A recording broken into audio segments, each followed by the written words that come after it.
Le ministre de la Justice et de la Police du Suriname en Guyane est aux portes du Brésil, sur le pont de l'Oyapock. Ce fleuve est cette frontière commune de plus de 700 km entre la Guyane et son voisin. Une visite organisée par les autorités françaises. Montrer au gouvernement du Suriname ce qu'une coopération entre les polices peut apporter aux deux pays.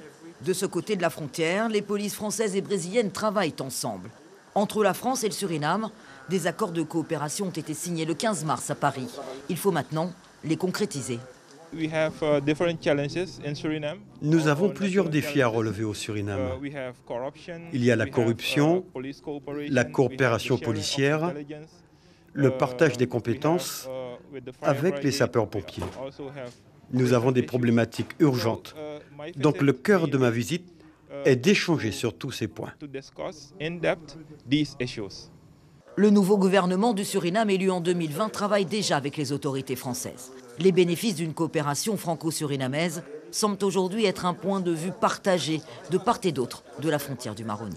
L'accord de police que nous avons avec le Suriname a quand même été établi, rédigé en 2006 et signé en 2017. Donc il y avait déjà des préoccupations de collaboration avec la France, déjà avec l'ancien gouvernement. Mais effectivement, ce gouvernement marque un intérêt supplémentaire de pouvoir étendre ses intérêts communs qu'ils ont avec le Guyana et également la Guyane française. Après les accords de Paris, les autorités françaises espèrent pouvoir travailler avec le Suriname dans la lutte contre les trafics de drogue ou la maîtrise de l'immigration clandestine. Il y a un très gros travail entre justice du Suriname et justice française afin de définir des synchronisations parce qu'évidemment la justice ne peut pas être la même de chaque côté du Maroni.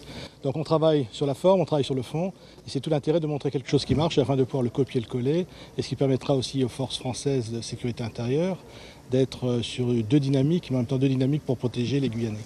La coopération police et justice entre la Guyane et le Brésil est concrétisée par ce centre de coopération policière, implanté dans la gendarmerie de Saint-Georges de l'Oyapock. Les autorités françaises souhaitent aujourd'hui créer un centre comme celui-ci à Saint-Laurent-du-Maroni, à la frontière avec le Suriname.